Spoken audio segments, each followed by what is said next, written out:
লিস্টটা কি সাজিয়ে রাখার জন্য দিয়েছিলাম? মাসে 10 তারিখ হয়ে গেল, এখন আমার একটা শাড়ি হলো না।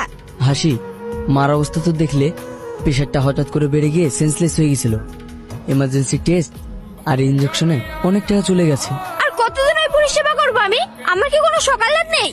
আমি কথা দিচ্ছি সামনের মাসে থাক, তোমার ওই সামনের মাস কোনোদিনও আসে না। তুমি একটা অপদার্থ। যে পুরুষ নিজের স্ত্রীর শখ পূরণ করতে পারে না, তার স্বামী হওয়ার কোনো অধিকার নেই। আজ থেকে তোমার আমার ঘরে ঢোকা নিষেধ। যাও, তোমার ওই অসুস্থ মায়ের কোলে গিয়ে পড়ে থাকো। স্যার, আপনি যে ফাইলটা রেডি করতে দিয়েছিলেন সেটা কমপ্লিট। কি ব্যাপার সেলিম, তোমাকে এরকম আপসেট মনে হচ্ছে কেন? মায়ের শরীরটা একটু খারাপ তো তাই। স্যার, আমি একটু সমস্যার মধ্যে আছি, একটু উপকার করবেন? কি সমস্যা বলো? আমাকে কিছু টাকা অ্যাডভান্স দেবেন? এই তো কদিন আগে বেতন নিলে, এর মধ্যে সব খরচ করে ফেলেছো? মায়ের ডাক্তার দেখাতে আর সারা মাসে বাজার করতে সব শেষ হয়ে গেছে। যদি পারি অবশ্যই তোমায় জানাবো। ওকে স্যার, আমি তাহলে আসি। কি হলো? মনে হয় পেট্রোল শেষ হয়ে গেছে। এই জন্য তোমার সঙ্গে আমার কোথাও যেতে ইচ্ছে করে না। আমি গাড়িতে চাপলে তোমার পেট্রোল শেষ হয়ে যায়।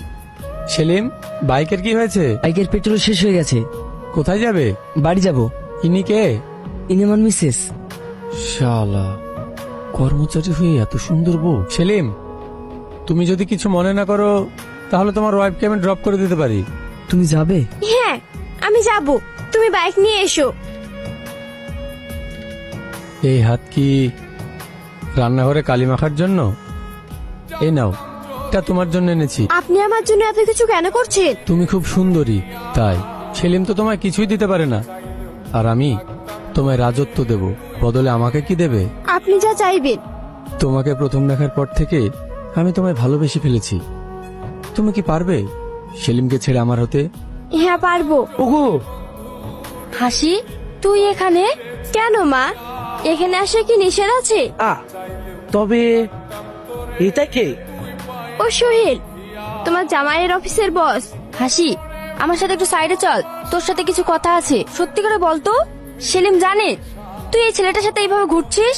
না, আর জানলেও আমার কোনো যায় আসে না। তুই কি বলছিস এসব? জীবনটা আমার, তাই কে জানবে আর কে জানবে না সেটা আমি ঠিক করব। হাসি, একটা কথা মাথায় রাখিস, তুই কিন্তু বিবাহিত।